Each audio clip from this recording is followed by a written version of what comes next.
नमस्कार दोस्तों। आज ये कहानी 17 साल की लड़की पे आधारित है जिसे एक साइको किलर किडनैप करके उसके साथ कई दिनों तक उसका शोषण करता है। लेकिन वो लड़की अपनी समझदारी दिखाते हुए किसी तरह वहां से भाग जाती है और पुलिस वाले के साथ मिलकर वो लड़की साइको किलर के साथ जो करती है वो आप सोच भी नहीं सकते। कमाल की मूवी है दोस्तों। तो चलिए कहानी की शुरू में बात करते हैं। कहानी की शुरुआत में हमें अमेरिका के न्यूयॉर्क शहर को दिखाया जाता है, जहां पे हमें एक छोटे से कैफे में 17 साल की लड़की निसा को काम करते हुए देखते हैं। यहाँ पे हम देखते हैं कि वो सारे कस्टमर से बहुत अच्छे से ट्रीट करती है, जिसे देखकर उसका बॉस भी काफी खुश होता है। अब अपना काम खत्म करके निसा अपने घर जाने लगती है, लेकिन तभी हमें निसा के चेहरे पर एक उदासी साथ एक बेचैनी दिखाई देती है। दुनिया में कोई भी जो अपने काम पर से घर वापस जाता है तो उसके चेहरे पे एक स्माइल होती है, लेकिन निसा के लिए उसका घर एक नरक की तरह था। यहाँ पे वो वही सब सोचने लगती है जो घर में उसके साथ होता है। जहाँ पे हम एक आदमी को देखते हैं। अब ये दरिंदा आदमी कौन है हमें जल्द ही पता चलेगा। और तभी रास्ते में निसा की नज़र एक काले रंग की कार पे जाती है, जिसे देख के वो घबरा जाती है और अपनी साइकिल की स्पीड तेज कर लेती है। और फाइनली वो अपने घर पहुंच जाती है। यहाँ पे हमें पता चलता है कि ये घर असल में निसा की नहीं है। दरअसल वो अपनी नानी और उसके बॉयफ्रेंड मॉरिस के साथ रहती है। मॉरिस वही दरिद्र आदमी है जिसके बारे में निजा सोच रही थी। असल में मॉरिस निजा की नानी को फाइनेंशियली सपोर्ट करता है और इसी के बदले उसे निजा के रूम में जाने का ऑर्डर मिलता है। वहीं एक दिन निजा इन सब चीज़ों से परेशान होकर एक सुसाइड नोट लिखती है, लेकिन उसके अंदर इतनी हिम्मत नहीं होती है तो वह रुक जाती है कि वो सुसाइड कर सके। दरअसल निशा की माँ ने निशा को 14 साल की उम्र में ही उसने निशा को उसके नानी के यहाँ भेज दिया था। यहाँ पे निशा को लगता था कि उसकी नानी की फाइनेंशियल कंडीशन ठीक नहीं है, इसीलिए वो अपने सैलरी के सारे पैसे अपने नानी को दे देती थी ताकि उसे मॉरिस का सहारा न लेना पड़े। लेकिन इससे कुछ नहीं बदलता। अब अगले दिन निशा फोन पर अपनी छोटी बहन से बात कर रही होती है। वो कहती है कि उसे यहाँ नहीं रहना, उसे यहाँ बिल्कुल भी अच्छा नहीं लगता। यहाँ पे निशा अपनी माँ से भी बात करती है। निशा अपने साथ हो रही घटनाओं के बारे में अपने माँ को बताती है, वो सब कुछ जो भी मॉरिस उसके साथ करता है। लेकिन इन सब बातों के बावजूद भी उसकी माँ उसे वहीं पर रहने के लिए कहती है। वो कहते हैं कि तुम्हें अपने नानी का ख्याल रखना है, और ये कह के वो फोन रख देती है। अब यहाँ एक बात पक्की हो जाती है कि निशा के साथ जो भी घटनाएं हो रहे हैं उन सभी घटनाओं के बारे में उसकी मॉम को पता होता है। लेकिन इससे निशा की मॉम को फर्क नहीं पड़ता कि वहाँ निशा के साथ क्या हो रहा है। वहीं पे हम निशा को देखते हैं जिसकी जिंदगी पूरी तरह से नरक बन चुकी थी। लेकिन कुछ समय के बाद निशा के साथ जो होने वाला है वो निशा को झिकझोर के रख देने वाला है। दरअसल आज जब लिसा अपने काम से घर वापस जा रही होती है तभी उसे रास्ते में वही काले रंग कार दिखाई देता है। लेकिन आज वो कार निशा का पीछा करने लगती है। अब उससे बचने के लिए निशा अपनी साइकिल की स्पीड बढ़ाती है। लेकिन तभी अचानक से एक आदमी पीछे से आकर निशा को पकड़ लेता है। यहाँ पर वो निशा को किडनैप कर लेता है। उसे एक ब्लैक कार में ले जाकर उसके साथ रेप करने लगता है। इसके बाद वो आदमी निशा के आंखों में एक पट्टी बांधता है ताकि निशा उसका चेहरा ना देख सके, और इसके बाद वो निशा को अपने साथ लेकर जाने लगता है। इसके बाद हम देखते हैं कि वो आदमी निशा के आंत की फिलक करते हैं, किसका चार करते हैं, किसे आपात करते हैं, को अपने साथ शहर से दूर एक सुनसान जगह अपार्टमेंट में लेकर जाता है, और पहुंचते ही वो आदमी फिर से निशा के साथ घिनौना काम करता है। अब यहाँ पे निशा थोड़ी सी समझदारी दिखाती है। यहाँ पे निशा को समझ आ जाता है कि वो आदमी कोई नॉर्मल इंसान नहीं है, बल्कि एक साइको किस्म का इंसान है। यहाँ पे निशा सोचती है कि ये सब उसके साथ पहली बार नहीं हुआ है, ये सब तो उसके नानी के घर में अक्सर होता रहता था। अब यहाँ पे सबसे ज्यादा संयम के साथ खुद को जिंदा रहना है, और वो यहाँ से कैसे निकले इसके बारे में वो सोचती रहती है। यहाँ पे हम देखते हैं कि वो दरिंदा निशा के साथ हर समय दरिंदगी करते रहता था, लेकिन बावजूद इसके निशा उसके साथ बहुत अच्छी और काफ़ी नरमी से पेश आती है। वो उससे काफ़ी अच्छे से बातें करती है और हमेशा बस वो उससे सॉरी कहती है। यहाँ पे निशा सोचती है कि इस आदमी के साथ ज़रूर कोई लड़की गलत की है, और इसी के कारण ये आदमी इतना सहायक हो गया है। यहाँ पे निशा उस आदमी से कहती है कि मुझे लगता है कि तुम्हें किसी लड़की ने धोखा दिया है, वरना तुम एक बहुत ही अच्छे इंसान हो। और यहाँ पे निशा अपनी अच्छी अच्छी बातों से उस आदमी को अपने बातों में ले लेती है। यहाँ पे वो आदमी उसकी बातें मान भी जाता है, अपनी जांच पड़ताल शुरू कर देती है। अब सबसे पहले पुलिस निशा के माँ के पास जाती है, जहाँ पे वो कहती है शायद वो अपने बॉयफ्रेंड के साथ भाग गई होगी। अब उसकी बातें सुनकर पुलिस वाले वहां से जाने लगते हैं, लेकिन तभी उसके सामने उसकी छोटी बहन आती है। वो कहती है कि मेरी बहन ऐसी नहीं है, वो कभी भी किसी लड़के के साथ नहीं भाग सकती। मुझे लगता है कि जरूर उसके साथ कुछ गलत हो रहा है।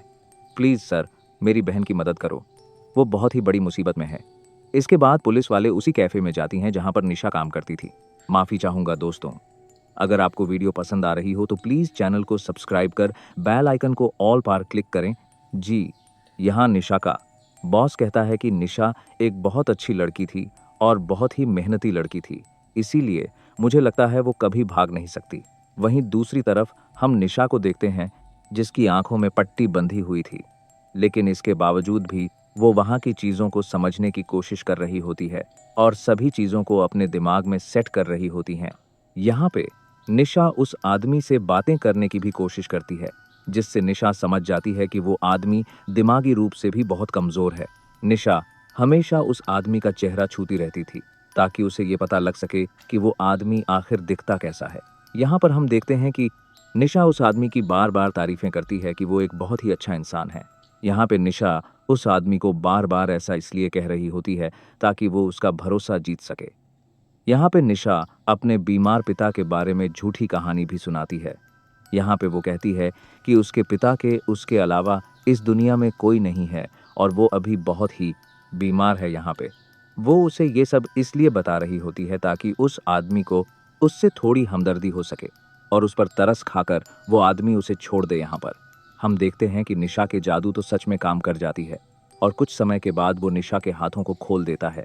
यहाँ पे निशा ये समझ गई थी कि उसकी एक गलत कदम उठाने से वो आदमी उसे सूट भी कर सकता है, क्योंकि वो आदमी निशा के 24 घंटे इसी कमरे में रहता था। निशा अपनी मौजूदगी का सबूत उसके घर में धीरे धीरे करके छोड़ना शुरू कर देती है। वो अपने हेयर पिन को उसी बेड के नीचे फेंक देती है। इसके बाद वो बाथरूम जाने की बहाना करती है, जहाँ पे लगे मिरर पर अपने फिंगरप्रिंट्स को बना देती है और तब हेयर पिन को वो बाथरूम में रखी एक जोड़ी शूज को भी देख लेती है और इस जूते की कलर वो अच्छे से याद कर लेती है और तभी वो साइको यहाँ पहुंच जाता है। अब उसे देखकर निशा एकदम नॉर्मल रिएक्ट करने लगती है और यहाँ पर वो ऐसा प्रिटेंड करती है जैसे उसे उसका काफी फिक्र है। अब एक दिन जब वो आदमी सो रहा होता है, तभी निशा चुपके से उठकर उसी के फोन से फोन लगाने की कोशिश करती है, लेकिन इससे पहले कि वो कॉल में किसी से बात कर पाती, वो आदमी नींद से उठ जाता है और वो निशा को पकड़कर उसे जान से मारने की कोशिश करता है। लेकिन तभी निशा उससे कहती है कि वो बस अपने बीमार पिता की तबीयत पूछने के लिए कॉल कर रही थी और इसके अलावा वो कुछ भी नहीं चाहती।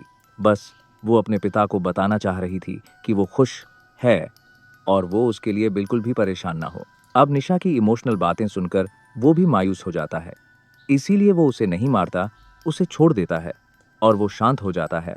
और तभी निशा को उसकी छोटी बहन की कही हुई बातें याद आने लगती है। उसकी छोटी बहन उससे कहती थी कि चाहे जो भी हो जाए, चाहे जैसे भी हालात हो जाए, तुम कभी भी हिम्मत मत हारना। अब एक दिन जब वो आदमी निशा की तुम्हारे साथ इंटीमेट हो रहा था, तभी लिसा उससे कहती है कि अगर तुम मुझे छोड़ दोगे तो मैं किसी को कुछ नहीं कहूंगी और मैं अपनी मर्जी से तुम्हारी गर्लफ्रेंड भी बन जाऊंगी। मैं कभी भी किसी को कुछ नहीं कहूंगी, कभी भी तुम्हें छोड़कर नहीं जाऊंगी। मैं कसम खाती हूं मैं तुम्हारा ख्याल रखूंगी, मैं कभी भी किसी को कुछ नहीं कहूंगी, हमेशा तुम्हारे साथ रहूंगी। अब लिसा की इन सारी बातों को सुनकर वो आदमी उससे काफी इम्प्रेस हो जाता है और वो उसे छोड़ने के लिए रेडी भी हो जाता है। वहीं दूसरी तरफ हम पुलिस थाने में देखते हैं, जहां पर पुलिस वालों को एक सीरियल क्लियर के बारे में पता चलता है, जिसने पिछले 6 सालों में उसने कई सारे लड़कियों को जान से मारा था। वहीं दूसरी तरफ वो साइको किलर भी न्यूज को देख रहा था। यहाँ पे वो सोचता है कि यही सही समय है लीजा को छोड़ने का, क्योंकि पुलिस इतने बड़े केस को सुलझाने में बिजी है और इस समय पुलिस ऐसे छोटे मोटे कामों पर ध्यान भी नहीं देगी। और वैसे भी निशा ने उसे थोड़ी ना देखा है जो उसे पहचान सके। और ये सब कुछ सोचकर वो आदमी निशा को उसी कार में बिठाता है और एक सुनसान सी जगह पे लेके जाता है। अभी सुनसान जगह पर पहुंचने के बाद उसका दिमाग फिर से चेंज हो जाता है और वो यहीं पर लीजा को सूट करने का डिसाइड करता है, जिस पर निशा उससे कहती है कि मैं तुम्हारा गर्लफ्रेंड बनना चाहती हूँ, मैं तुम्हारा ख्याल रखना चाहती हूँ, मैं तुम्हारे साथ रहना चाहती हूँ, प्लीज़ मुझे मत मारो यहाँ पे। वो साइको उसकी बातों से फिर से पिघल जाता है। वो आदमी निशा, का रिपोर्ट वो आदमी निशा से कहता है कि ठीक है, और अगर पुलिस तुमसे पूछे तो तुम पुलिस वालों से कहना कि मैं एक काला और शार्ट हाइट का आदमी हूँ। और इतना कहकर वो आदमी यहाँ से अपनी कार लेकर चला जाता है। एक निशा यहाँ से भागती हुई अपने घर वापस आ जाती है और पहुँचते ही वो अपनी नानी से कहती है कि उसे एक आदमी ने किडनैप कर लिया था, लेकिन यहाँ उसकी बातों पर कोई यकीन नहीं करता। अब क्योंकि उसकी नानी ने पुलिस में कंप्लेंट दर्ज करवाई थी, लेकिन जैसे ही निशा वापस आ गई है, वो पुलिस वालों को बताती है कि लजा वापस आ गई है। लेकिन वहां का एक पुलिस ऑफिसर निशा से बात करना चाहता था। असल में वो जानना चाहता था कि लजा के साथ हुआ क्या था। यहाँ पे निशा पुलिस वालों से अपने साथ हुई घटनाओं के बारे में बताने लगती है, लेकिन यहाँ पर उसकी बातों पर कोई भी यकीन नहीं करता, क्योंकि सबको लग रहा था कि अगर उसके साथ में कुछ हुआ है कि बॉडी में चोट के निशान होते, वो जख्मी होती, लेकिन ऐसा कुछ भी नहीं है। और यदि उसके हाथ और पैर बंधे हुए नहीं थे तो उसने वहां से भागने की कोशिश क्यों नहीं की, या फिर चिल्लाई क्यों नहीं। लेकिन निशा सबसे कहती है कि वो आदमी पूरा का पूरा साइको माइंड का था। उसके पास एक गन थी जिससे वो मुझे हमेशा मारने की धमकी देता रहता था, इसलिए उसने कुछ नार के साथ कर के साथ मारने, आज जो हाथ रा के साथ मारने, हमेशा मारने के साथ वे ऐसा काम नहीं किया जिससे वो आदमी उसे सूट कर सके। लेकिन वहां मौजूद सारे ऑफिसर को निशा की बातें सुनकर ऐसा लगने लगा था कि निशा इन सब बातों को मीडिया अटेंशन पाने के लिए कह रही है। यहाँ पे इन दोनों लेडी ऑफिसर को ये तक लगने लगा था कि ज्यादा टीवी शो देखने की वजह से निशा के साथ ऐसा हुआ है, इसीलिए वो इस तरीके की निक्स कार की पूरी बाती के केसी के आधा कहानियों बना रही है। अब उन लोगों की मानसिकता को देखकर निशा एकदम यहाँ पे चुप हो जाती है और वो एकदम टूट जाती है, क्योंकि उसकी बातों को सारे लोग मजाक में ले रहे थे। कोई भी उसकी बातों पर यकीन नहीं कर रहा था। और तभी हम कुछ डिटेक्टिव्स को देखते हैं जो उसी साइको किलर के केस पर काम कर रहे होते हैं, जिसने पिछले 6 महीनों में कई सारी लड़कियों की जान ली थी, लेकिन अभी तक पुलिस को उसके खिलाफ कोई भी सबूत मिला था। वहीं दूसरी तरफ निशा को ऐसे खामोश देखकर एक लेडी ऑफिसर डिटेक्टिव लैरी की मदद मांगती है। इसके बाद लैरी निशा के पास जाता है, जहां पे वो बिल्कुल खामोश होती है, क्योंकि अब वो किसी से बात नहीं करना चाहती है। उसे किसी पर भरोसा नहीं है। और तभी लैरी अपनी जेब से अपनी छोटी सी बेटी का फोटो निकालकर निशा को दिखाता है, ताकि उसे अपनापन महसूस हो सके और वो बिंदास खुलकर उससे बातें कर सके। यहाँ पे लैरी नीसा से कहता है कि तुम्हारे साथ जो भी इंसिडेंट हुआ है, तुम एक एक करके मुझे सब कुछ बताओ। यहाँ पे नीसा भी उसके साथ हुए सारी घटनाओं को एक एक करके उससे बताने लगती है। जैसे कि उस साइको किलर के पास एक ब्लैक कार है, रेड कलर की कारपेट है, और उसके घर में 24 सीढ़ियाँ हैं, और उसके कार के अंदर मैग्नम बर्ड लिखा हुआ है। उसके घर में एक वाटर बेड भी है। वो आदमी सांवला है और लेफ्ट हैंडेड है, और हाँ, उसके पास एक गन भी है। अब नीसा की इतनी सारी बातें सुनकर हैरी कंफर्म हो जाता है कि वाकई में नीसा सच कह रही है। इसीलिए वो फौरन नीसा के केस पर जांच पड़ताल चालू करने के लिए कहते हैं। लेकिन केस की सच्चाई जानने के लिए जब हिप डायग्नोसिस की बारी आती है, तो परमिशन के लिए लैरी नीसा के घर पर कॉल करता है, जहां पे मॉरिस नीसा के फादर बनके लैरी से बातें करता है, और वो लैरी से इस चीज के लिए साफ साफ इनकार कर देता है। उसकी बातें सुनकर लैरी सोचता है कि आखिर ये कैसे पिता है जिसको अपनी ही बेटी की बिल्कुल भी परवाह नहीं है। यहाँ पे वो नीसा से मॉरिस के बारे में पूछता है कि आखिर वो कौन है और ऐसा क्यों है, और ना चाहते हुए भी नीसा को मॉरिस की सच्चाई भी बतानी पड़ती है। अब उसकी बातें सुनकर वो तुरंत ही नीसा के नानी के घर जाते हैं और मॉरिस को अरेस्ट कर लेते हैं। इसके बाद हम देखते हैं कि नीसा की इस केस को पूरी टीम बहुत ही अच्छे से इन्वेस्टिगेट करने लगती है। लैरी के दिमाग में वही सब डिटेल्स घूम रहे थे जो नीसा ने लैरी को बताई थी।